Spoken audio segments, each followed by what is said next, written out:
here to teach you how to plot and to locate the position and measure the distance in every waypoint. So I am the cadet Tamantian. Cadet Quintas. So let's start. We need the plotting materials. So this is the compass divider, triangle ruler, pencil, piece of paper. So lastly, the chart. So the second step is to know the chart. So the chart is the title, Philippine Islands, Summer Sea and Eastern part of the Visayan Sea. The scale is 1:150,000. It is a Mercator and the navigation mark is Ayala B, red to starboard. Also, this is the latitude and the longitude. So in the third step, we will now start plotting. So our departure is Kanluewan Port. So and the arrival is the Samputan Port. So now we will going to make a point to see the triangular ruler and the pencil. So come on.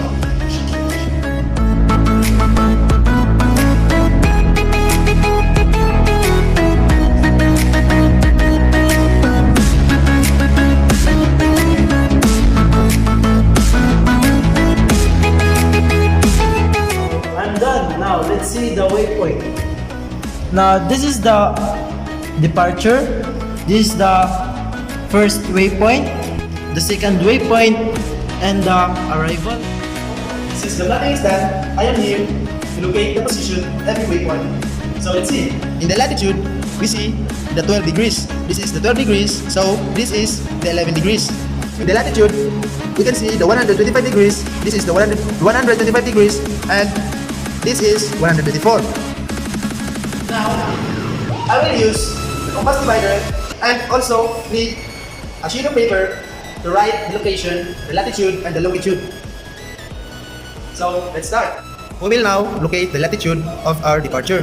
So first, this point we need this to the port, and the second to the line. This, then transfer to the latitude line and put line. So since this is the 11 degrees, and we find the minutes. So the minutes here is 40. So every one line is 1 minute. 40, 41, 42, and there is extra. So this is every 2. Then it is 42.2 minutes. So our latitude is 11 degrees, 42 minutes. Now we will measure the longitude. So same here, put this, and in the other side the longitude is vertical. Put this, then likewise line.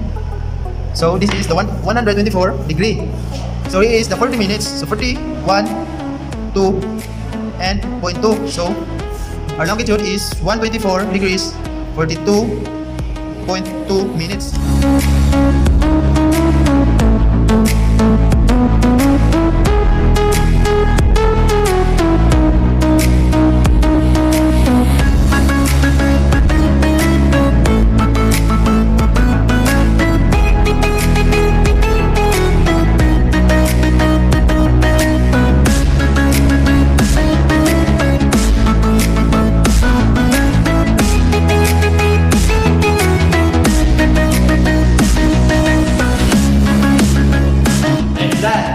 So this is the position of every waypoint.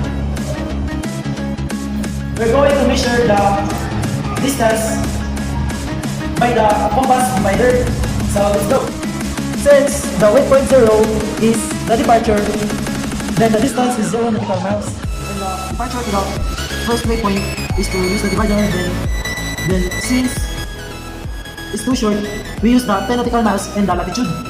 And also we use the latitude in getting the nautical miles or the distance and every waypoint. So we use the 10 nautical miles. So this is the 10 nautical miles. Then we plot this thing in this point, the first point. Then go to the latitude. Then line here. So since the 10 nautical miles, then add the 5, 6, 7.2, add 7.2 nautical miles and 10 nautical miles equals 17 nautical miles. 17.2 nautical miles. So go to the distance, the waypoint 1 to waypoint 2.